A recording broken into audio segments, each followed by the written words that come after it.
adalah gembalaku, takkan kekurangan aku.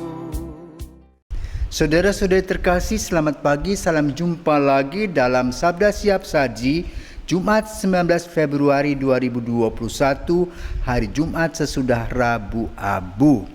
Marilah kita berdoa dalam nama Bapa, Putra, dan Roh Kudus. Amin. Bapa yang penuh kasih, sudah beberapa saat kami mulai memasuki masa puasa, masa prapaskah di tahun pandemi 2021 ini. Kami ingin memperbaharui diri dengan tobat, maka bantulah kami dalam pembaharuan itu. Biarlah kami berusaha mati raga yang kami mulai pada hari Rabu Abu kemarin dan kami selesaikan dengan hati tulus sampai pada Paskah mendatang. Demi Yesus Kristus Putramu dan pengantara kami, kini dan sepanjang masa. Amin. Tuhan bersamamu dan bersama rohmu. Inilah Injil Yesus Kristus menurut Matius. Dimuliakanlah Tuhan. Matius bab 9 ayat 14 sampai dengan 15. Sekali peristiwa datanglah murid-murid Yohanes kepada Yesus dan berkata, "Mengapa kami dan orang Farisi berpuasa, tetapi murid-muridmu tidak?" Jawab Yesus kepada mereka, "Dapatkah sahabat-sahabat mempelai laki-laki berduka cita selama mempelai itu bersama mereka?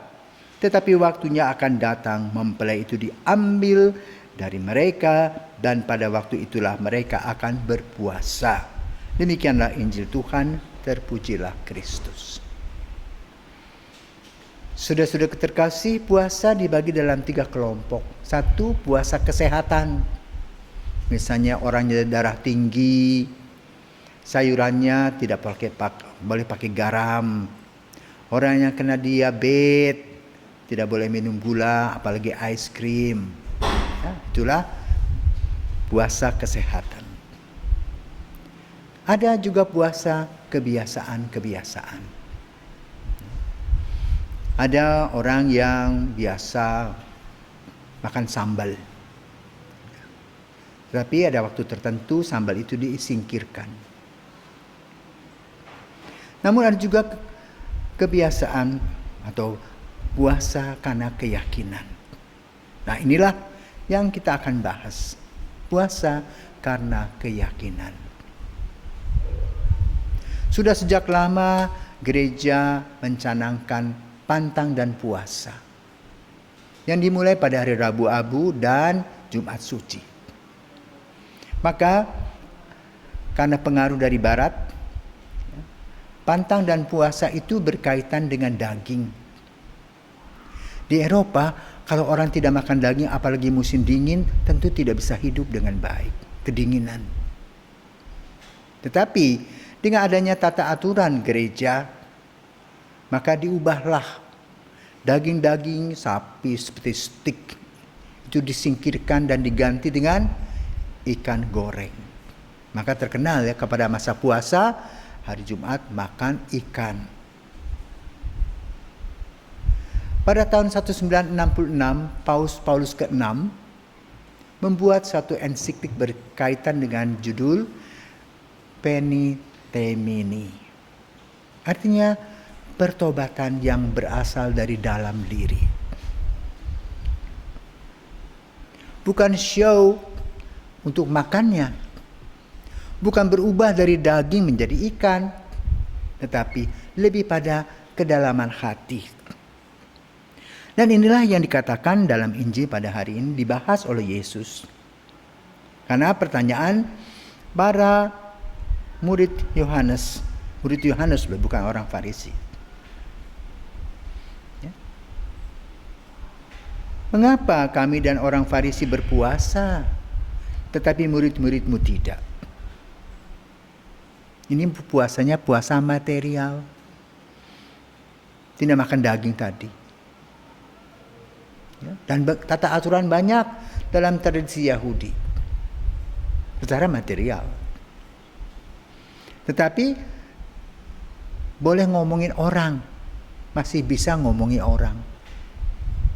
Masih bisa mengawasi orang, dia nggak puasa, dia makan daging dia. Ini puasa materi. Lalu apa jawab Yesus? Dapatkah sahabat-sahabat mempelai laki-laki berduka cita selama mempelai itu bersama mereka? Siapa takut? Makan daging apa salahnya? Ini kan peraturan manusia saja. Tetapi yang paling penting puasa adalah jaga mulut, jaga hati, jaga pikiran. Untuk apa kita puasa tapi mulut kita dower, hanya ngomongnya orang setiap hari, mencela saja, bahkan melupakan Tuhan. Kenapa? Ketika kita melihat orang lain mempunyai hal yang berlebih, kita iri hati dan dengki. Kita tidak melihat apa yang Tuhan beri kepada kita. Maka kalau kita betul-betul mau berpuasa, jaga hati, jaga pikiran, jaga perkataan. Kalau tidak mau makan ini, makan itu, biarlah untuk diri sendiri. Tidak usah harus menjaga orang lain, mesti begini, begitu. Bahkan merusak tempat orang karena tidak cocok dengan apa yang kita kehendaki.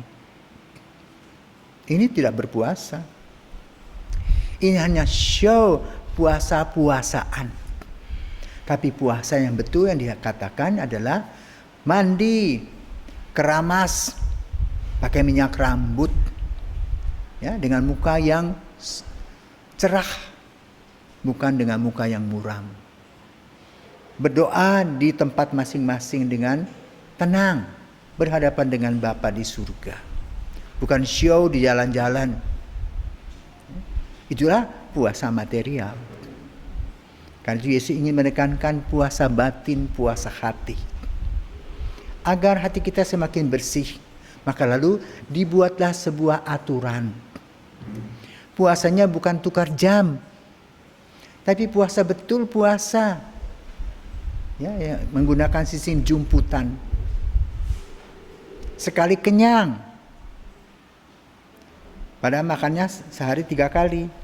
Yang 2 kali lapar. Artinya ya sedikit saja. Tentu bagi orang-orang yang badannya lebar, jumbo, mungkin ini sebuah hal yang bagus. Untuk membuat tubuhnya menjadi slim, lebih kurus. Makan sekali kenyang. Nah lalu yang 2 kurang kenyang. Nah itulah yang disebut dengan jumputan. Maka kita menghitung sehari misalnya seseorang itu 30.000. Pada masa puasa ambillah 20.000, yang 10.000 disimpan untuk aksi puasa pembangunan. Itu betul-betul puasa. Artinya dengan 20.000 3 kali makan, aduh gimana ya? Perut kita bagaimana? Nah disitulah kita mengendalikan diri. Ingat kesengsaraan. Karena itu setiap hari Jumat jangan lupa untuk orang-orang Katolik melakukan jalan salib. Mengingat kesengsaraan Yesus. Sambil berpuasa kita juga mengingat kesengsaraan orang-orang miskin. Yang biasa setiap hari bertanya, apakah aku makan besok atau tidak? Berbeda dengan orang yang berkelebihan, aku besok makan apa ya? Hari ini aku makan ini. Besok aku makan apa? Maka pada masa Prapaskah disinilah kita diajak untuk berbela rasa, berbelas kasih. Dan juga untuk menjaga diri dan hati. Bukan hanya ingat dirinya sendiri, semuanya demi aku, tetapi juga mempunyai sifat sosial. Jadi puasa ini bersifat sosial. Bukan hanya mengendalikan diri, jaga pikiran, jaga hati, jaga perkataan. Juga jaga penglihatan, tetapi berbagi juga kepada orang lain. Maka di dalam gereja Katolik kita kenal, khususnya di Indonesia, adanya aksi puasa pembangunan. Memberikan jumputan. Ya. Bahkan di setiap kelompok ada yang dulu memakai model pakai kendi-kendi kecil, celengan-celengan. Sekarang tinggal gesek saja, ditransfer. Ya, lebih gampang.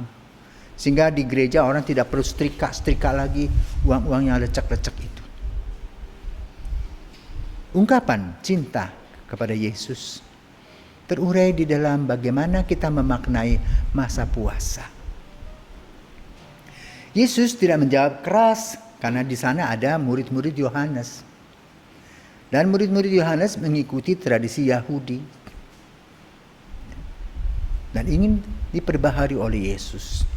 Bukan hanya puasa material, bukan hanya soal makan minum, tetapi lebih pada kehidupan rohani. Maka kepada saudara-saudaraku terkasih, mari kita merenda kehidupan rohani kita, menjaga hati kita, pikiran, perasaan, perbuatan, dan juga penglihatan kita untuk melihat karya Tuhan yang amat luar biasa. Dan kita juga diminta untuk sumbangsih kita kepada saudara-saudara kita yang berkekurangan. Selamat merayakan dan juga melaksanakan puasa pembangunan kasih Tuhan. Selamat pagi.